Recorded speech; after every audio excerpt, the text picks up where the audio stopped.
Saudara sekalian yang dikasihi Tuhan, kita tahu bahwa selama awal tahun, nanti sampai akhir tahun juga kita berbicara tentang komunikasi. Kita tahu betapa besar bahwa perkataan kita itu punya pengaruh yang besar. Perkataan kita baik secara lisan maupun secara non-lisan, secara tertulis di sosial media dan lain sebagainya. Hari ini kita akan sama-sama belajar tentang sumber perkataan yang dimurnikan. Saya percaya percuma kita mau menata perkataan kita mau mengatur yang kita tulis, yang kita ketik, kita baca berkali-kali, kita tata ulang. Kalau sumber hidup kita itu tidak murni Bapak Ibu, percuma. Sama seperti air yang kotor, dari mata air yang kotor, yang rusak, yang beracun. Mau nanti air akhirnya itu kita filter, kita kasih bahan kimia, dimurnikan, digodok, dan lain sebagainya. Itu akan memakan waktu yang lama dan tidak jadi air yang sehat seutuhnya, karena sumbernya tetap rusak. Kita bisa memfilter sebagian perkataan kita, sebagian ucapan kita tata untuk, oh bisalah tak atur.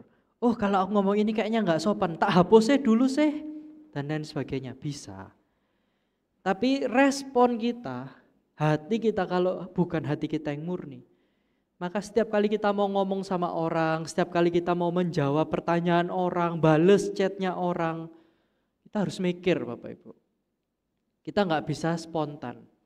Dan ketika ada momen-momen spontan itu terjadi, ada respon spontan kita terjadi, cenderungannya kita adalah ya yang asli.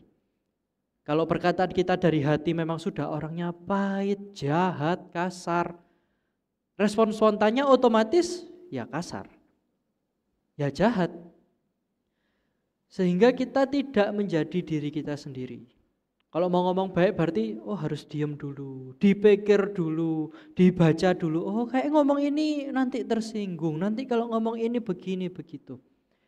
Maka dari itu Bapak Ibu, saya rindu kita hari ini, setidaknya hari ini kita belajar menjaga perkataan kita bukan dengan mengolah hasil outputnya, hasil akhirnya, tapi coba kita lihat sumber perkataan kita lihat hati kita, itu murni atau rusak, baik atau buruk.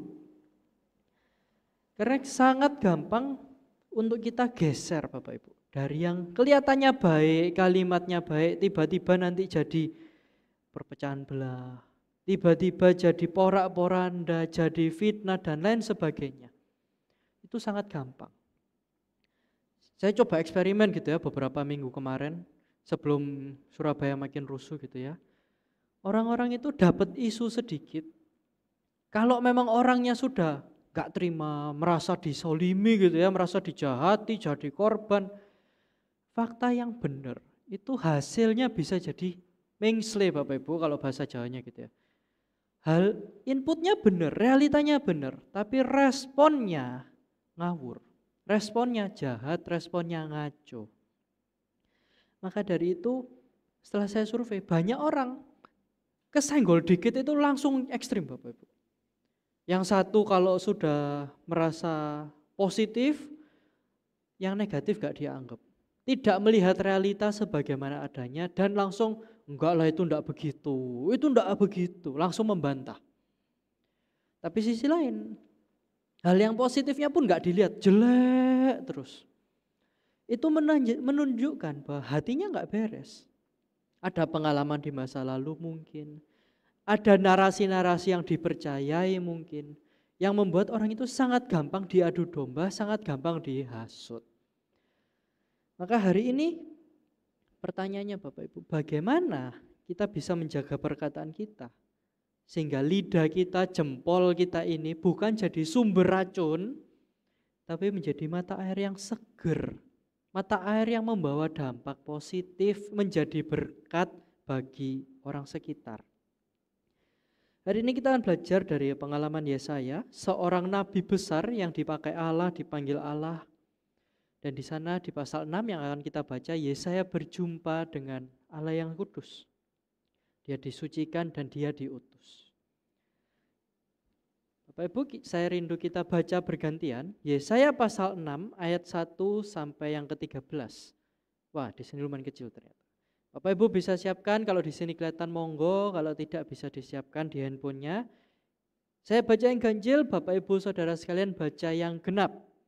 Yesaya 6 ayat yang pertama sampai yang ke-13.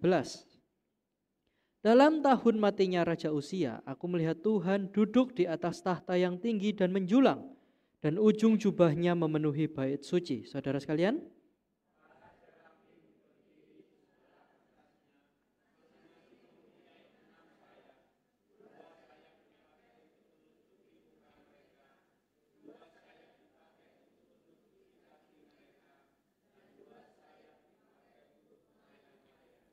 dan mereka berseru seorang kepada seorang, katanya, Kudus, kudus, kuduslah Tuhan semesta alam, seluruh bumi penuh kemuliaannya.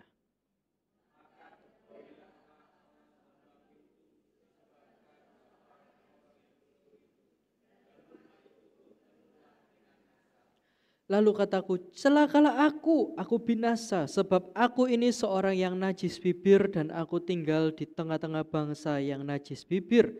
Namun mataku telah melihat Sang Raja, yakni Tuhan semesta alam.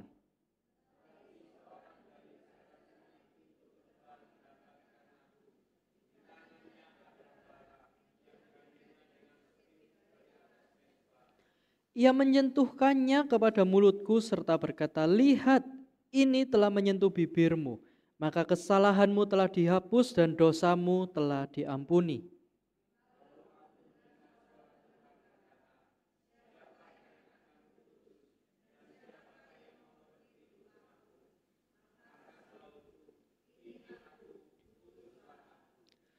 Kemudian firman-Nya, pergilah dan katakanlah kepada bangsa ini, dengarlah sungguh-sungguh tetapi mengerti jangan, lihatlah sungguh-sungguh tetapi menanggap jangan.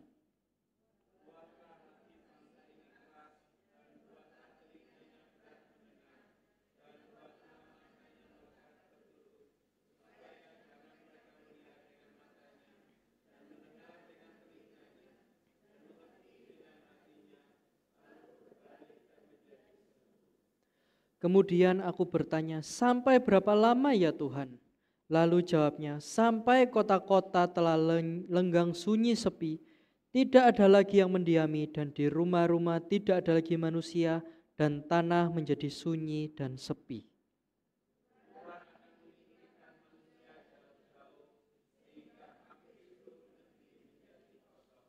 Ayat 13 kita baca bersama-sama, 1, 2, 3.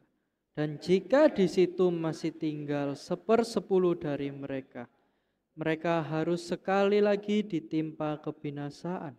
Namun keadaannya akan seperti pohon-pohon beringin dan pohon-pohon jawi-jawi yang tunggulnya tinggal berdiri pada waktu ditebang. Dan dari tunggul itulah akan keluar tunas yang kudus. Amin. Demikian pembacaan firman Tuhan. Bapak Ibu, Yesaya 6 yang kita baca ayat 1 sampai yang ke-13 itu terjadi ketika Raja Uzia meninggal. Dalam tahun matinya Raja Uzia, Yesaya mendapat sebuah penglihatan. Raja Uzia, raja yang takut akan Tuhan, memerintah lama. Pada masa itu Yehuda relatif makmur.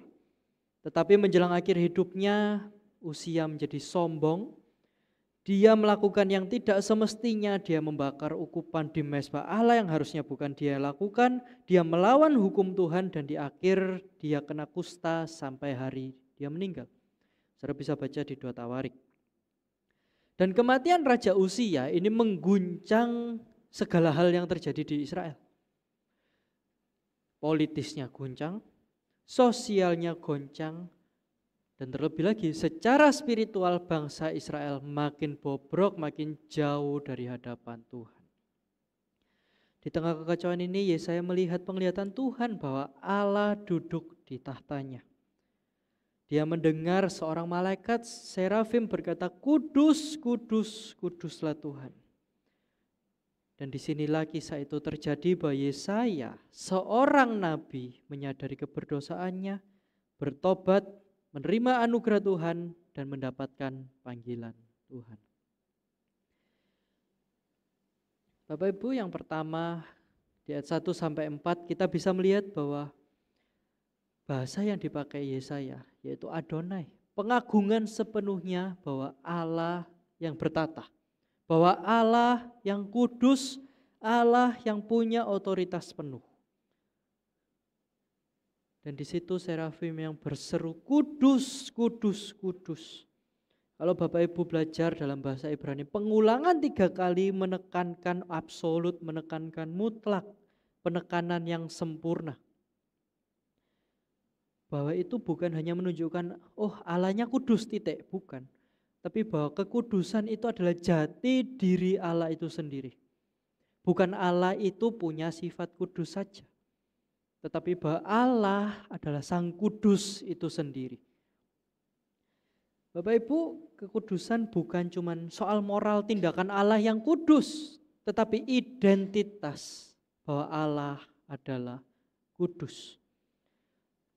Seringkali ketika kita menjadi anak-anak Tuhan, kita belajar kekudusan Allah, kita merasa itu hal yang jauh, hal yang mustahil untuk kita hidupi, dan betul.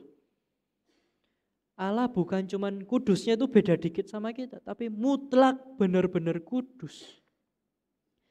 Maka dari itu ketika kita mau belajar tentang perkataan yang kudus, perkataan yang membangun, perkataan yang murni, itu bukan cuman kalimat yang keluar, tapi identitas kita juga harus kita lihat. Apakah hidup hati kita kudus atau tidak? Tidak sedikit orang Kristen yang merasa bahwa kekudusannya itu lumayan. Sudah cukup kudus di hadapan sesamanya. Kenapa? Karena kita cenderung sangat gampang membandingkan dengan orang sekitar. Kita membandingkan dengan sesama orang Kristen. Kita membandingkan dengan, oh pendeta yang sana habis kena kasus. Hamba Tuhan ini habis kena kasus ketahuan. Entah kasus uang, kasus moral, dan lain sebagainya. Dan di dalam hati kita merasa, aku masih bagus kok. Nah, aku gak sejelek itulah. Ya setidaknya aku masih datang ke gereja, gak kayak yang sono bolos-bolos, datangnya seminggu sekali. Enggak, sebulan sekali aja cukup kok, absen udahan. Pokoknya gak sampai dicari ibu gem, ya wis gitu ya. Kita cenderung membandingkan kekudusan kita, performa kita dengan orang lain. Ya mending gitu ya kalau bandinginnya sama sesama Kristen. Yang parah kalau bandinginnya, ya setidaknya aku gak ikut demo lah kemarin, aku gak ikut obong-obong gitu. Parah Bapak Ibu, kita bukan sedang membandingkan kekudusan kita dengan orang lain. Apalagi dengan yang tidak kenal Tuhan. Harusnya kita membandingkan kekudusan kita seperti Yesaya. Melihat Allah yang kudus. Bukan lihat tetangga, bukan lihat kanan kiri kita. Tapi lihat Allah yang kudus. Kita perlu hati-hati ketika kita sudah merasa, ya saya standar-standar saja. Kristen yang pada umumnya lah. Ya pokoknya kolekte ngasih, minggu ke gereja. Kalau ulang tahun masih ngucapin lah pokoknya. Bukan Bapak Ibu. Kita membandingkan kekudusan kita satu-satunya dengan Allah yang kudus itu sendiri. Bagaimana kita memandang kekudusan Tuhan itu akan mempengaruhi bagaimana kita bertindak. Bagaimana kita pakai jempol-jempol kita untuk mengketik, ngetik. Bagaimana kita pakai bibir kita untuk berkata-kata, berucap. Itu ditentukan dari hati kita. Itu dibandingkan dengan Allah yang kudus. Bukan tetangga saya yang dari kudus, tapi Allah yang identitasnya sepenuhnya kudus. Bapak Ibu, ketika kita paham bahwa kita berurusan dengan Allah yang kudus itu, kita tidak akan main-main. Kita akan serius dan komit seutuhnya. Jumat kemarin saya ketemu ada mahasiswa gitu ya, umurnya bawahnya Haruka kayaknya ya, atasnya Sisil setahun mungkin. Kurang lebih mungkin beda 8, mungkin hampir 10 tahun sama saya. Dan ya anak itu ada masalah gitu ya, ada keterbelakangan, ada disabel yang perlu ditolong. Dia ngomong ke semua orang itu pakai bahasa kon gitu Bapak Ibu. Termasuk ke saya. Jadi dia ngomong sama temennya yang seumuran Haruka gitu ya, setahun 2 tahun di atasnya. Kon kok masuk hari ini? Kon gitu ya. Saya di sebelahnya, lek kon sopo jenenge gitu. Teman saya langsung, ojo kan kon iki wis tuwa wis tuwa ngono ya. Kudu mahasiswa iki. Wis bapak-bapak ngono. Seorang mahasiswa dengan sesamanya ngomong sama saya pakai kon, itu sudah gak sopan. Sing gendra, sing sopan. Posisikan diri, tahu. Ya meskipun dia ada problem saya nggak apa-apa gitu ya. Kalau sesama mahasiswa Bapak Ibu tahu mana yang sopan, mana yang tidak. Mana yang sewajarnya, mana yang enggak wajar. Itu masih sesama orang gitu ya, manusia sama manusia. Umur saya enggak sampai 10 tahun gitu bedanya. Apalagi kita sama Allah yang kudus. Apalagi kita dengan Allah yang kudus, gimana kita menata perkataan kita, sikap tangan jempol kita, bahkan sikap hati kita di hadapan Allah. Apakah kita melihat Allah yang begitu besar dan kudus dan kita seperti Yesaya berkata, celakalah aku. Kalau kita lihat di ayat 5-7 Yesaya berkata, celakalah aku. Seorang nabi, seorang yang dapat pesan Tuhan, seorang yang menyuarakan firman Tuhan dengan bibirnya. Dia enggak bilang celakalah sikapku, celakalah tanganku, celakalah kakiku. Yesaya bilang celakalah bibirku. Aku najis bibir. Dan hidup di tengah bangsa yang juga najis bibir. Ketika kita melihat Allah yang begitu kudus, respon pertama kita bukan sombong dan semaunya sendiri enggak tahu diri. Respon kita selayaknya Yesaya. Harusnya celakalah aku. Celakalah diriku karena aku tidak ada kekudusan apapun di hadapan Allah. Ketika Yesaya bilang aku najis bibir di bangsa yang juga najis bibir.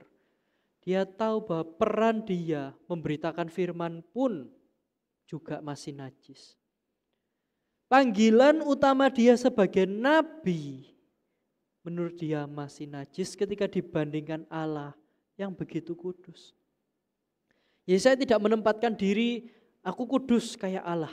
Ini bangsa yang enggak tahu diri, bangsa yang najis. Respon Yesaya, aku dan bangsa ini sama-sama najis bibir. Yesaya sadar bahwa dia enggak layak untuk berdiri di hadapan Allah yang begitu kudus. Meskipun dia nabi, dia sadar bahwa pekerjaan dia satu-satunya, kebanggaan dia satu-satunya di area perkataan di hadapan Allah itu najis. Di hadapan Allah itu menjadi sesuatu yang kotor dan jelek, menjijikan bagi Allah. Dan semua kita sama-sama sadar bahwa perkataan kita itu bukan sembarangan, bukan masalah sepele. Berapa banyak orang Kristen sudah bandinginnya sama sesama Kristen atau bahkan non-Kristen. Juga merasa bahwa omonganku itu enggak fatal. Selama aku enggak membunuh orang, enggak maling, enggak berbuat zina, asusila, kon cuman ngomong. Itu sering gitu ya, kalau sama Livi tukaran gitu ya Bapak Ibu ya. Ayalah gitu. Ternyata akarnya saya merasa tersinggung atau Livi yang merasa tersinggung. Jangan sebaliknya saya atau Livi jawabannya, aku lu mek ngomong, lapo tersinggung. Aku mek ngomong kok lapo baper, emosi lapo. Sehingga kita menggeser bahwa tanggung jawab memikirkan perasaan orang itu enggak penting. Tapi yang penting kok baperan jadi orang. Kita enggak mau tanggung jawab sama perkataan kita, jempol kita. Tapi kalau ada orang yang tersinggung karena kita enggak pikir, yang salah mereka. itu kita merendahkan dan menyepelekan Bapak Ibu bahwa dosa dari lidah kita itu sepele. Padahal enggak. Yakobus berkali-kali bilang lidah itu sumber. Bisa jadi berkat, bisa jadi kutuk. Lidah yang tidak dikekang, tidak dikendalikan justru mendatangkan malapetaka. Berapa banyak orang Kristen sangat mudah pakai ayel-ayelan, pakai alasan kan cuman guyon, kan cuman ngomong. Bapak Ibu, kata cuman di situ bukan membuat kita jadi orang benar, tapi justru kita lempar tanggung jawab dan nyalahin orang lain. Ketika kita jadi orang Kristen, kita berhadapan dengan Allah yang kudus. Kita bukan cuman bilang ke Tuhan, "Halah Tuhan, aku kan mek bolos toh. Cuman meso sekali lah. Kan di jalan, kalau di jalan raya itu semua sama Tuhan. Enggak ada yang baik, enggak ada yang buruk, semua itu orang goblok Bapak Ibu kalau di jalan gitu ya. SIM-nya pada beli semua kok. Enggak apa-apa lah Tuhan, tak pisui pisan-pisan Tuhan." Enggak. Panggilan orang Kristen bukan berdasarkan respon orang, terus kita baik, respon orang jelek, kita jelek. Tapi panggilan orang Kristen yaitu di hadapan Allah yang kudus, kita juga dipanggil untuk kudus. Dosa lidah, dosa bibir, dosa perkataan itu bukan dosa yang sepele. Karena itu bentuk outputnya Bapak Ibu. Kita sampai bisa misui orang, sampai bisa ngilokno orang. Itu ada sesuatu di sumber hati kita yang belum beres. Ada sesuatu di diri kita yang belum beres. Sehingga kita bukan cuma membahas isu outputnya, kalimatnya, kata-katanya, tapi juga isu diri kita yang sampai kita kepikiran buat ngomong hal-hal yang buruk. Sampai kita kepikiran untuk ngilokno orang, misi orang. Berarti ada sesuatu di hati kita yang belum beres. Tapi tidak berhenti di situ. Ketika Yesaya bilang, celakalah aku. Kita baca ayat lanjutannya. Serafim itu membawa bara api yang menyala. Bukan arang ditumpukan arang, bara yang sedang menyala. Dia bawa ke bibirnya Yesaya. Kalau saudara lihat di ayat 6, ayat 7. Bara yang menyala itu diberikan, disentuhkan malaikat itu ke mulut Yesaya. Yesaya yang bilang dirinya najis bibir. Dan malaikat itu bukan menghukum Yesaya, tapi justru memurnikan Yesaya. Membawa bara yang menyala itu ke bibir yang Yesaya bilang najis. Di ayat 7 dikatakan, lihat bara ini telah menyentuh bibirmu, maka kesalahanmu dan dosamu dihapus, diampuni. Malaikat itu tidak cuma bilang bibirmu murni ya. Enggak. Lewat bibir yang dimurnikan itu. Malaikat itu bilang dosamu diampuni, kesalahanmu dilupakan, kesalahanmu dihapuskan. Bahwa melalui bara sekecil dan di tempat yang kecil di bibir, itu kesalahan Yesaya seluruhnya dimurnikan. Kata yang dipakai di situ berarti menutupi, menghapus, dan mendamaikan. Bukan cuma dilupakan, tapi didamaikan dengan Allah yang kudus. Bahwa bara itu menunjukkan simbol penebusan dosa. Bapak Ibu sama dengan Yesaya. Peran kita, tugas kita hanya sebatas kita sadar bahwa kita najis bibir. Peran kita hanya bisa sampai kita sadar diri kita berdosa di hadapan Allah yang kudus. Dan meratapi bahwa kita celaka. Tapi kabar baiknya, anugerah itu diberikan dari luar. Bukan usaha Yesaya mencari bara untuk ngenyos gitu ya di bibirnya. Tapi malaikat yang datang dan membawa, menyentuhkan bara itu. Memurnikan Yesaya. Sama halnya dengan kita, Keselamatan bukan dari usaha kita, bukan dari inisiatif kita, tapi datang dari inisiatif Allah yang memurnikan kita. Inisiatif Allah yang memurnikan bibir kita dan itu menjadi kudus seluruhnya. Kita tidak bisa membersihkan hidup kita cuma dengan tekad. Aku mau komitmen kalau ngechat, kalau bales, kalau ngomong tak pikir dulu. Ya bagus sih, tapi nggak selesai. Mau sampai kapan? Tiap kali ngomong sama orang, kita mikir, tak jawab apa ya? Kalau aku jawab ini, nanti dia marah. Kalau aku jawab itu, nanti begini, begitu.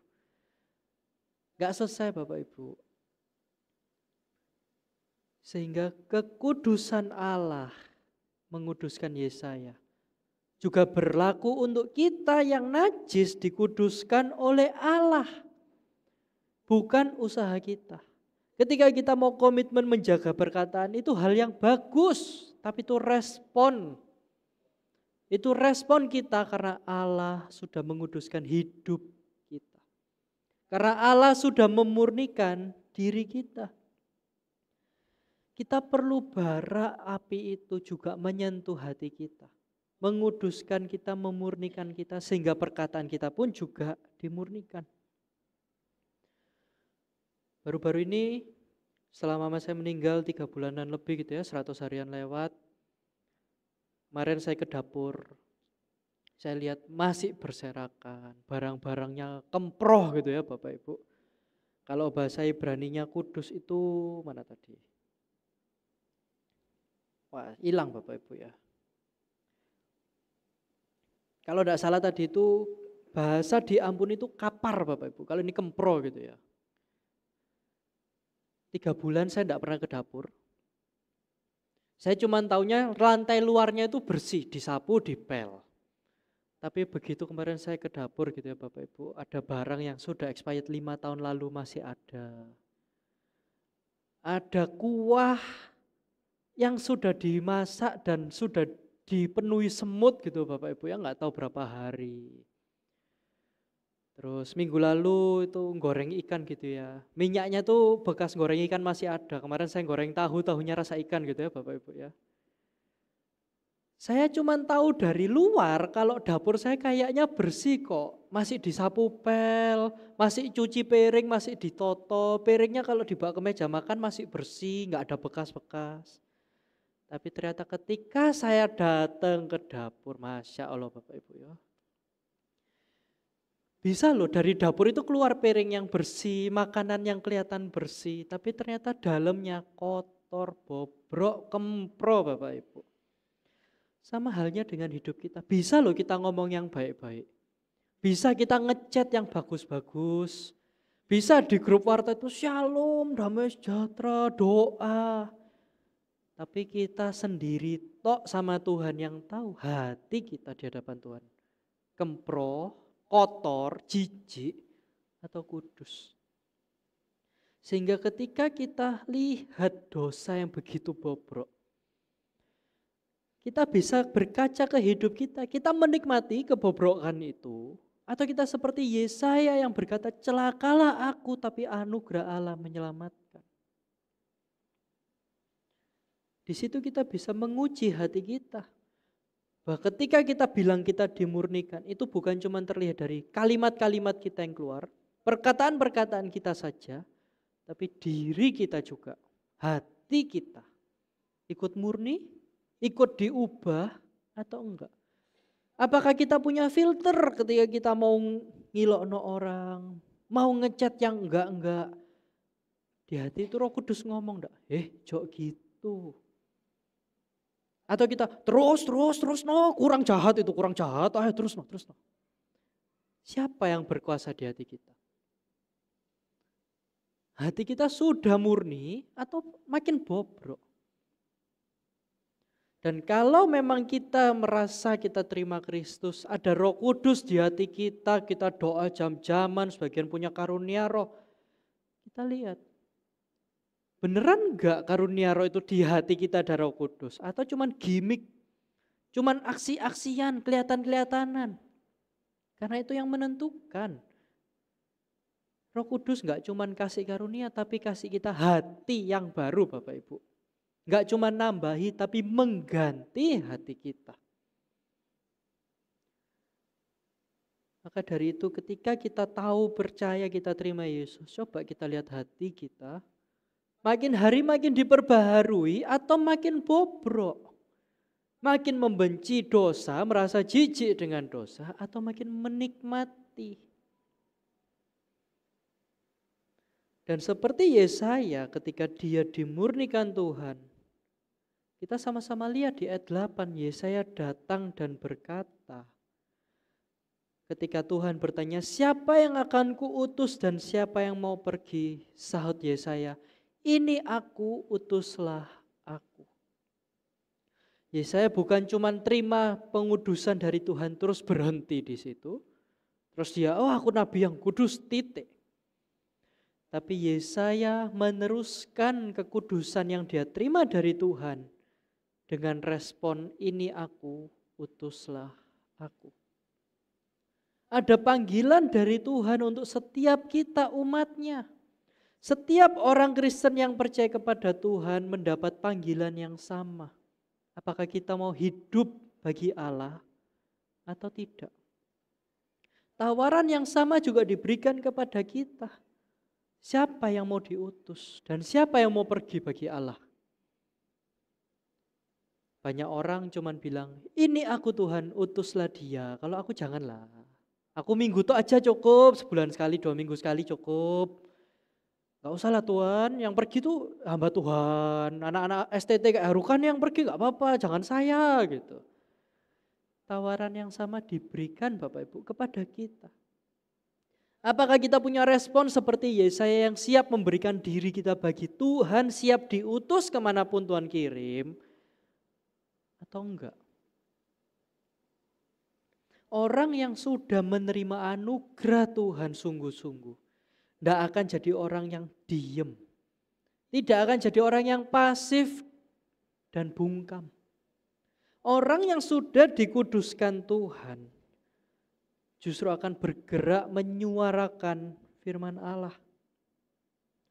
Saya tahu ada beberapa gereja gitu ya, termasuk GBI kalau tidak salah juga punya klaim bahwa kita gereja yang profetik gitu ya. Gereja yang rasuli, gereja yang Apolo. Ya gereja yang pemuritan gitu ya pokoknya ya. Apostolik ya betul, gereja yang profetik dan apostolik itu. Banyak gitu ya gereja-gereja Pentakosta karismatik gitu. Profetik itu enggak cuma dapat pesan terus jadi wangsit gitu Bapak Ibu. Profetik itu bicara dalam situasi apapun. Kita mau menyuarakan kebenaran Tuhan atau enggak. Bahkan ketika kita menyuarakan kebenaran Tuhan, itu dengan motivasi untuk Tuhan, menegakkan keadilan Tuhan, atau cuma mau nyalah-nyalano orang. Jadi ada 2 ekstrim. Yang satu profetik bilangnya ingin nyalah-nyalano, tuding-tudingan, jelek-jelekin.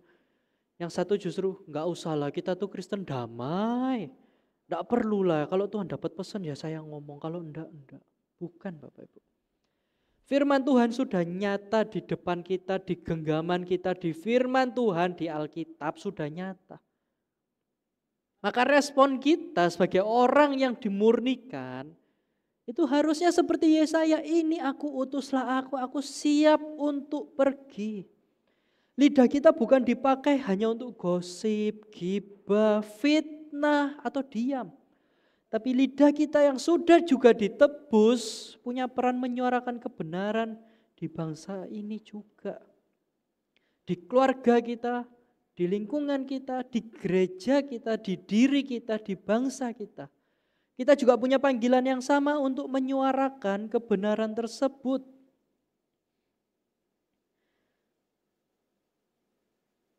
Kalau berhenti di sana itu bagus, ya saya pergi diutus happy ending. Tapi tidak Bapak Ibu, ayat selanjutnya 9-13. Tuhan menjelaskan kemana Yesaya akan pergi.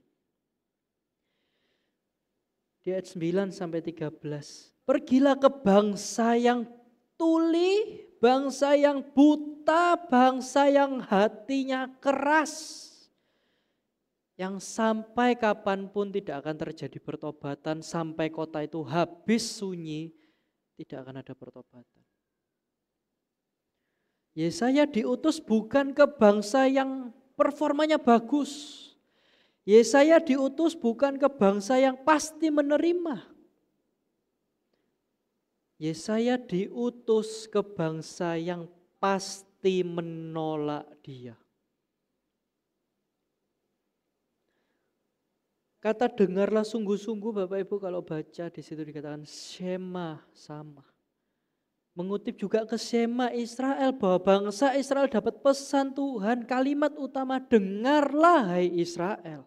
Bahwa Allah itu esa, Allah itu kudus, Allah itu berdaulat, Allah itu berkuasa. Tapi Shema juga tidak akan didengar oleh bangsa Israel. Yesaya diutus ke bangsa yang degil hatinya, yang pasti menolak berita firman. Meskipun di ayat 13 ada janji Tuhan bahwa ketika pohon ini sudah tumbang, sudah dipotong, sudah habis, akan timbul benih kudus. Akan ada sisa-sisa orang yang tetap percaya, orang-orang kepunyaan Tuhan yang tetap berpegang pada firman Tuhan. Yesaya dipanggil bukan untuk hasil cepat sekali khotbah 3.000 orang bertobat. Yesaya bukan dipanggil seperti Yunus cuman bilang celakalah kamu 40 hari Nineve hangus terus pergi bangsanya tobat. Yesaya dipanggil kamu mengkhotbahkan, memberitakan sampai kapanpun kota ini bakal sepi dan tidak akan ada yang bertobat. Tantangan Yesaya bukan cuman ngomongnya seperti apa. Dia sudah tahu kondisi hati orang Israel. Mau diomongi model apapun Bapak Ibu enggak akan tobat.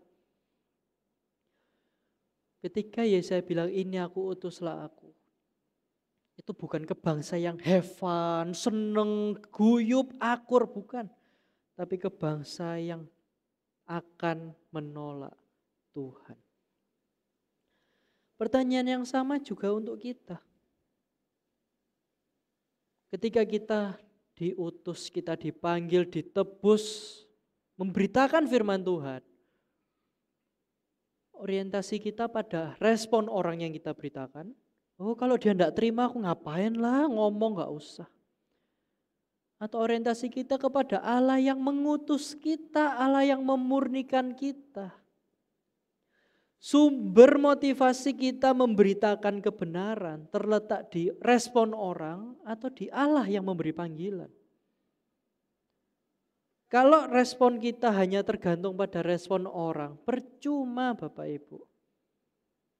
Yesaya akan disebut salah satu nabi yang gagal karena yang bertobat dikit. Yeremia juga akan disebut nabi yang gagal, bukan nabi besar karena yang bertobat dikit.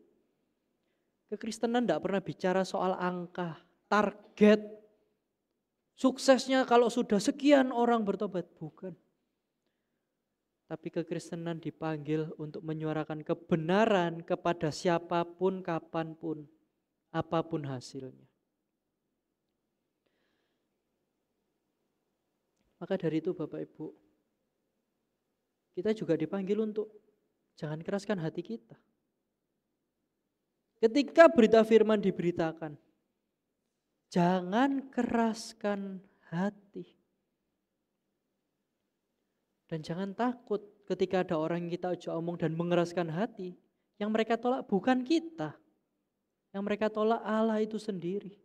Kita hanya utusan-utusan Allah. Kita hanya orang yang mulutnya, hidupnya dimurnikan. Dan diutus ke bangsa yang tengah-tengah ini enggak murni. Ke bangsa yang najis bibirnya. Dan kita juga punya peran untuk menjaga bibir kita sama seperti Yesaya yang dikuduskan dan dipanggil untuk menyuarakan firman. Kita juga dikuduskan dan dipanggil untuk menyuarakan Allah yang sama. Firman yang sama. Maka dari itu bersuaralah dengan kudus. Hati kita yang sudah dikuduskan akan tertuang dengan perkataan kita yang juga kudus, juga murni, bukan dengan kotor dan najis. Dan di tengah keadaan kita juga, kita menjadi umat yang bukan bungkam. Tapi juga kita bukan menjadi umat yang gak peduli. kita juga dikuduskan dan dipanggil, diutus ke Indonesia, ke bangsa kita. Untuk tetap bersuara dengan benar, bersuara dengan kudus, karena kita sudah dikuduskan. Kalau Bapak Ibu lihat panggilan Yesaya, itu panggilan yang sulit, bahkan kelihatannya mustahil untuk dijalankan. Ia harus memberitakan firman dan menunjukkan bahwa bangsanya udah keras, gak akan tobat. Pesan itu begitu pahit bahwa orang-orang akan dengar tapi gak ngerti. Mereka akan lihat tapi gak percaya karena hatinya sudah keras. Masa firman Tuhan gagal? Allah gagal? Bukan. Tapi kekerasan hati itu menunjukkan betapa bobroknya kita dan betapa butuhnya kita akan anugerah itu. Bapak Ibu, penutup Yesaya pasal 6 memberikan secercah harapan. Bahwa kehancuran itu tidak sepenuhnya dan akan ada harapan, akan ada orang-orang pilihan Tuhan yang tetap setia sama Tuhan. Meski ditolak banyak orang, meskipun hancur, sepi, akan tetap ada harapan. Dan itulah yang disingkapkan di Yohanes 12. Yohanes pasal yang ke-12 menyatakan bahwa Yesaya 6 digenapi dalam Kristus. Dia 37-43. Dan meskipun Yesus mengadakan begitu banyak mujizat di depan mata mereka, namun mereka tidak percaya kepadanya, supaya genaplah firman yang disampaikan oleh Nabi Yesaya. Siapa yang percaya kepada pemberitaan kami Tuhan, dan kepada siapa tangan kekuasaan Tuhan dinyatakan. Mengutip Yesaya pasal 10, pasal 5 dan lain sebagainya. Dia 39, karena itu mereka tidak dapat percaya, sebab Yesaya juga mengatakan, ia telah membutakan mata mereka, mendegilkan hati mereka, supaya mereka jangan melihat dengan mata, menanggap dengan hati dan berbalik sehingga aku menyembuhkan mereka. Ayat yang tadi kita baca di pasal 6. Kalau juga kita baca lanjut di ayat 41, hal itu dikatakan Yesaya karena Yesaya telah melihat kemuliaannya dan telah berkata-kata tentang Dia. Yesaya yang melihat Allah yang begitu mulia juga merujuk kepada kemuliaan Kristus dan berkata-kata tentang Kristus yang akan datang. 42-43. Namun banyak juga di antara pemimpin-pemimpin yang percaya kepada Kristus. Tetapi oleh karena orang-orang Farisi mereka tidak mengakuinya berterus terang supaya mereka jangan dikucilkan. Ada loh yang percaya tapi tidak mau ngaku, takut dikucilkan. Dan 43 berkata, sebab mereka lebih suka akan kehormatan manusia daripada kehormatan Allah. Bapak Ibu, Yohanes menekankan bahwa Yesus melakukan banyak mujizat di depan mata mereka. Tapi tidak tetap percaya. Tetap keras hatinya, tetap menolak Kristus supaya genap. Bahwa Yesaya yang melihat kemuliaan Kristus dan bernubuat tentang Kristus juga digenapi melalui Kristus. Beberapa yang percaya pun tetap tidak mengakui karena mementingkan pengakuan orang daripada hidup bagi Kristus. Ada yang percaya tapi tidak mengakui. Kekudusan Allah yang disaksikan Yesaya itu juga menjadi kekudusan yang dinyatakan Kristus dan yang kita terima. Bahwa Yesaya yang juga diutus ke bangsa yang degil hatinya juga menjadi pengutusan buat kita ketika Yesus naik kembali ke surga. Dia mengutus kita dari Yerusalem, Yudea, Samaria sampai ujung bumi. Kita juga diutus ke ujung bumi, ke bangsa yang juga keras hatinya. Kita bukan diutus ke bangsa yang langsung menerima, tapi bangsa yang keras. Dan penghakiman atas hati yang keras itu juga digenapi melalui Kristus. Bahwa banyak orang juga tetap menolak. Dan digenapi lebih lagi nanti di akhir zaman bahwa orang yang menolak Kristus tidak akan hidup bersama Allah di surga. Ketika kita melihat kisah Yesaya, Ini bukan cuman soal nabi yang diutus, tetapi ini bicara tentang hidup yang dimurnikan untuk menjadi berkat. Ini juga menjadi panggilan bagi setiap orang percaya untuk melihat kemuliaan kekudusan Allah, meratapi keberdosaannya, menerima anugerah itu, dan siap diutus kemanapun. Maka respon kita mengikut Yesus bukan nunggu diterima, tapi bahkan ketika dunia menolak, kita tetap ikut Yesus. Kita tetap menyuarakan kebenaran di tengah bangsa yang juga degil hatinya. Nah, dari itu saya undang semua tim PAW untuk maju. Dari kisah Yesaya, kita belajar secara pribadi. Kita perlu melatih hati kita yang sudah dikuduskan untuk terlihat melalui mulut kita, lidah, bibir kita. Kita perlu memeriksa hati kita. Apakah ucapan kita itu lahir dari hati yang kudus atau hati yang rusak? Seperti Yesaya yang dimurnikan firman, kita juga perlu mendisiplinkan hidup kita untuk terus terhubung dengan Sang Firman. Kita juga punya panggilan dalam keluarga, dalam gereja, dalam komunitas. Jaga bibir kita, jaga jempol kita. Untuk enggak sembarangan kalau ngomong, kalau ngirim. Kita jadi orang yang bertanggung jawab. Karena hati kita dikuduskan Allah.